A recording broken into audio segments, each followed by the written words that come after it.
Good morning. A pleasure to have you join us this morning to get a view of all the latest headline in our newspaper review. My name is Felicity Ezewuike. As always, there are people to help make sense of these headlines so you can decide which one you would like to read this morning. I have two very beautiful ladies with me, starting with Ekene Ezeji, social commentator. Thank you very much for coming. Good morning. Good morning. And of course, we have the beautiful lawyer here, Ife.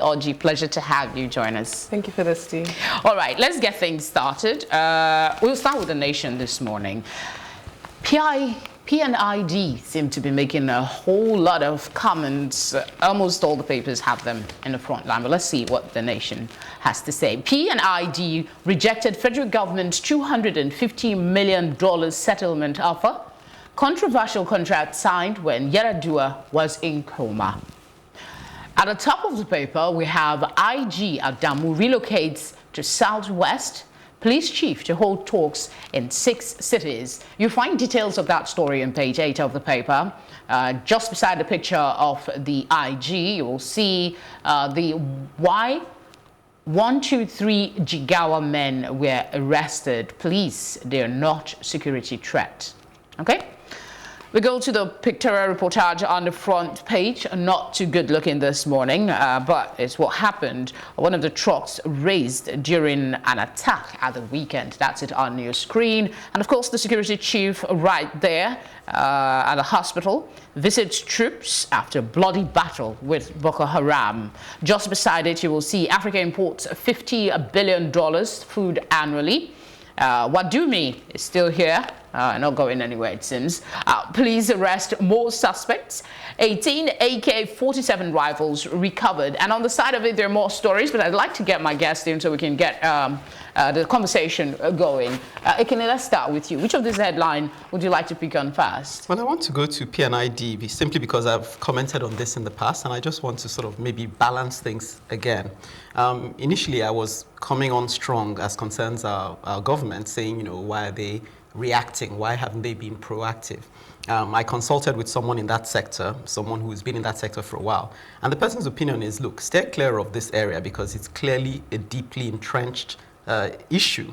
And you can see now as more facts come to the fore that, yes, an offer was made, because I did allege that, haven't they attempted to do anything? P&ID seems to have said, unless they bring us to the unless we bring them to the negotiating table, they'll go ahead and, direct themselves to Nigerian assets abroad. So it seemed like they had us on the ropes. But, now we see now that offers were made to them and they rejected it for whatever reason. Well, I also did read, but it's really an intricate issue, but I did also read a bit about it yesterday. Somebody sent me a statement, the full statement that they allegedly made, and they were saying that they gave step by step how they've started. Yes, I saw that. But, there's the reason why now I realize we need to sort of pull back a bit and try and see the bigger picture as much as possible and pray that our journalists do as much investigative journalism, because this is the time, because you realize that certain things were said. For example, they claim to be this massive contract. Why is it awarded to a firm like theirs that doesn't have a back record, substantial firm that people know of? And why is it that they didn't have a presence in Calabar, for example, when they were said to be setting up to do, a very important deal like this? So the issues that say to us, possibly there are more loopholes than we gave our government credit for when they said, look, we're not happy to go ahead with things as they are. So I think we need to be slow to pass judgment on this one and watch and see how things unfold. I don't think we've heard your opinion on this. I'd like to get your thoughts. Oddly enough, I actually would normally disagree, but this time I agree with Ekene wholeheartedly. I think that everyone has to sort of put their bias aside. And I know that and because of the amount and the judgment debt amount, I know it's a lot of emotions are running high, because that's literally what our annual budget is in Nigeria for the year. So I feel like, in as much as we want to criticize the Nigerian government, I feel that we should also look at steps that were taken by them, at least positive steps that were taken by them to try and settle the matter and get a better understanding of the arbitral award and why that figure was so high in the first place. Okay, let's see other headlines here. This Africa imports $50 billion food annually. African countries spending that amount. What's your thoughts? I mean, this has been an ongoing battle for over at least a decade, at least while I've been a finance lawyer, I know that there's a big push by the federal government to ensure that they tend to ban this, ban that. But I mean, that doesn't necessarily solve the problem, because you find that once it's banned in Nigeria, and because our borders are porous, places like Benin and other countries that are our neighboring countries tend to flood our market with those goods. So I don't really think that's solving the problem. I think that one of the main ways we can solve the problem is to incentivize. So as we have our farms out there, we're trying to sort of grow capacity in terms of food production. That is a better position to be in than actually trying to sort of trying to ban or trying to make or hinder importation. This attacks doesn't seem to be going anywhere again. Yes, I felt really sorry to hear. Even in Chibok, of all places, they've gone. And sometimes when you read through some of the details of the attacks, we're talking about the attacks in the north, and I read the one about the Chibok attack. And I think they had, I'm trying to remember the figure, how many people were killed. 4 persons, I think I saw the news. I'm not sure and if it's then of Chibok, a number but of I know them over the weekend. were injured. So it's lives are being lost. It's a real clash. It's almost like living in a war zone for them in the north. And you feel as if a lot of resources are being deployed to address this matter. So you wonder what really, I mean, what I read, the detail I read about the attack was that they looted food. So obviously they're hungry, they need sustenance. But why are they burning houses to the ground? Why are they killing innocent civilians? You know, the whole thing seems very senseless. And you're wondering what more can be done to send the message across to them that, you know, you're not going to get away with this. I almost sympathize with our security forces, because I believe they're at full stretch. That's the impression you get. This Wadumi situation, they just keep it in, is it that they're just keeping it in the press so we know they're still working on it, or do you see the case just dying off? Because what we have here is Wadumi, police arrest more suspect, 18 AK-47 rifles recovered. Well, at least everyone's learning to give an account of their stewardship. That's as much as I can say. Yes, you're right. They probably do recognize that they need to keep it in the press, because otherwise people will assume, and this is what I'm beginning to see now, that our government is learning to be more accountable in terms of giving out information. So the Wadume story, I think it's important that they do keep us abreast of what the developments are, so people don't jump to conclusions. Pope rescued from elevator. I needed to just highlight that one. You find the story continues on page 43 of the paper. He said Pope Francis was rescued by firefighters after he got stuck in an elevator for 25 minutes ahead of his weekly address yesterday. We're grateful he's okay. A bit of sports also here. IPOB, why I love attacking. That's why you're good. The Nation newspaper on the back page has comment and debate in touch with Sam. Today he's talking about the Bonu worries. Everybody's worries, indeed. Hardball has Nigerian wonder. This is an opinion piece I enjoy reading. I urge you to go try, take a look at what that person is saying today. We move on today to the Punch. Let's see what's here. Again, the P&ID is captured. $9.6 billion judgment. Stop sham probe. Appoint negotiator. P&ID tells FG. P&ID rejected assets. Demanded cash, says report. You find details on page 2 of the paper. Just at the top, you see poll. Supreme Court hears appeal seeking Buhari's disqualification today. If you've been watching a program this morning, the news captured that story in detail.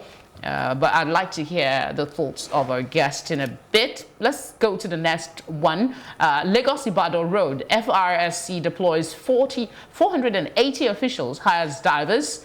No insurance for 35 slain NYSC members. Others, I mean, before we go further, I want to just take your thoughts on this.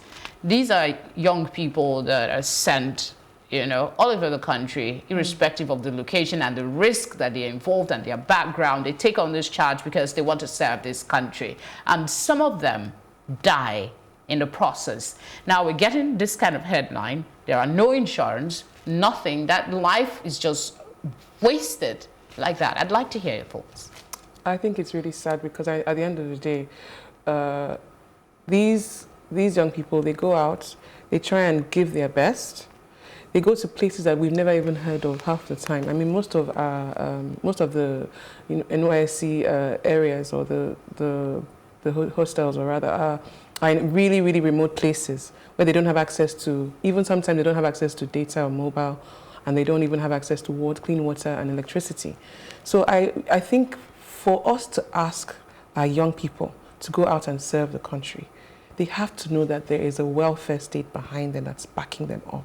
They have the full backing and the full support of the Nigerian government. And if they don't have that, why are we putting our young people's lives at risk? Good question.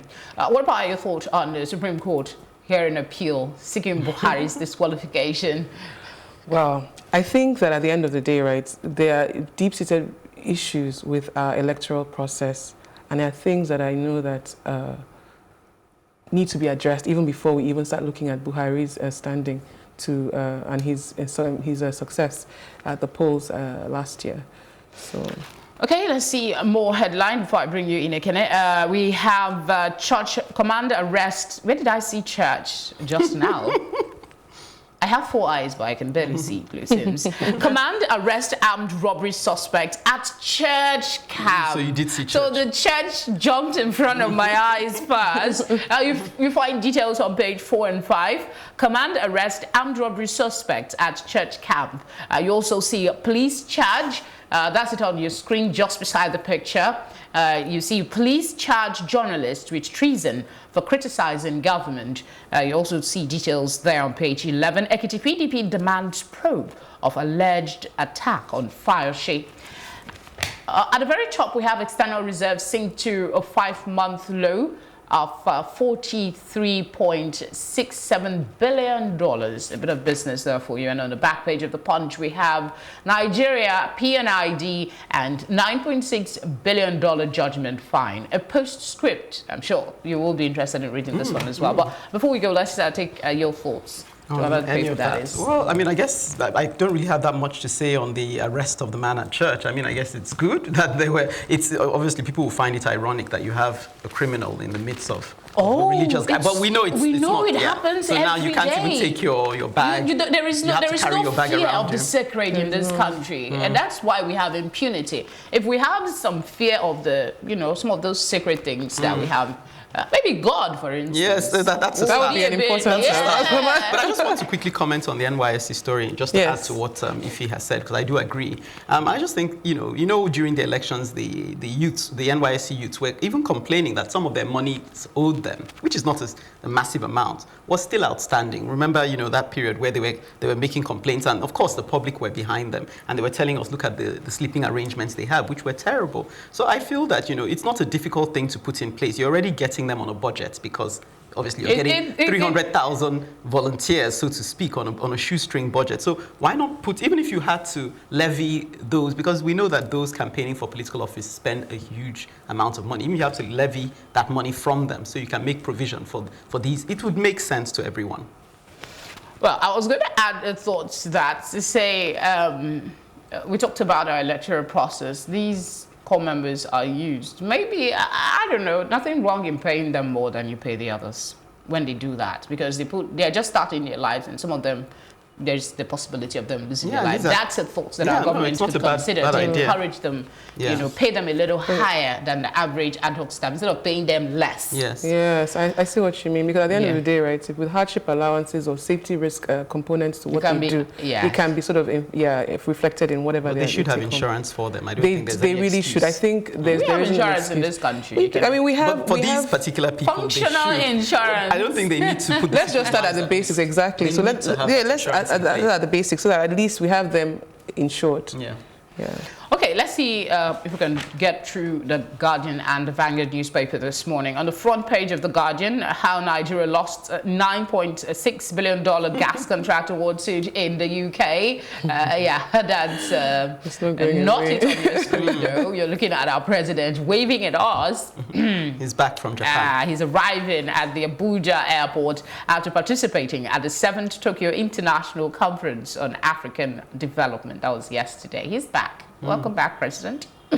Okay, how Nigeria lost $9.6 billion gas contract is also there. We have some riders to that story. And just beside the president's picture you're looking at, federal government loses 395.4 billion naira power revenue, records 3.64 trillion naira fiscal deficit.